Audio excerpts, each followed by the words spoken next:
Police in Cumbria have reported a massive increase in the number of motorists being caught under the influence of cocaine and cannabis.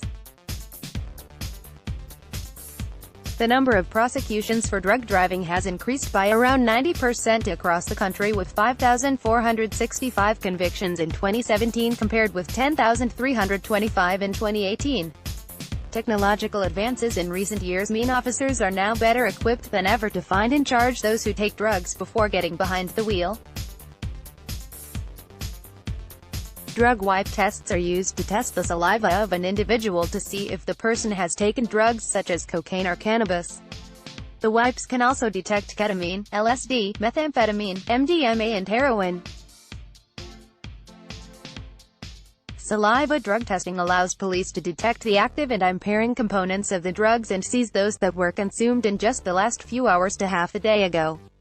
Using the wipes will indicate if someone is currently likely impaired by a drug.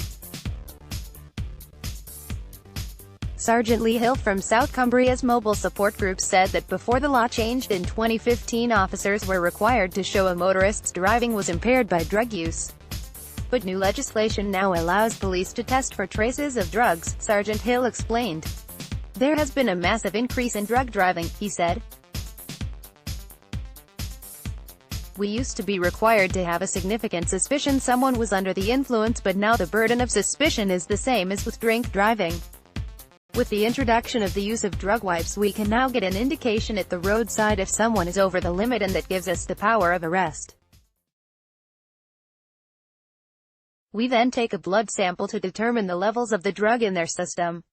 The levels set by the government to prove a case of drug driving are generally extremely low, such as 2 micrograms of THC, the active ingredient in cannabis, per liter of blood.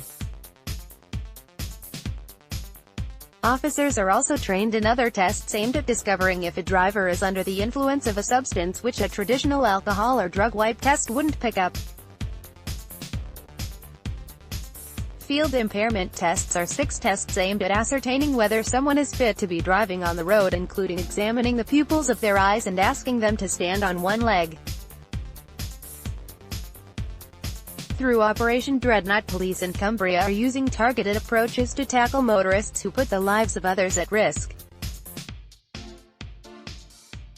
Inspector Steve Minigan, of Cumbria Policy's mobile support group, said, "Our officers will be taking a proactive approach to these issues, including increased evidence gathering through numerous methods, roadside drugs and alcohol tests.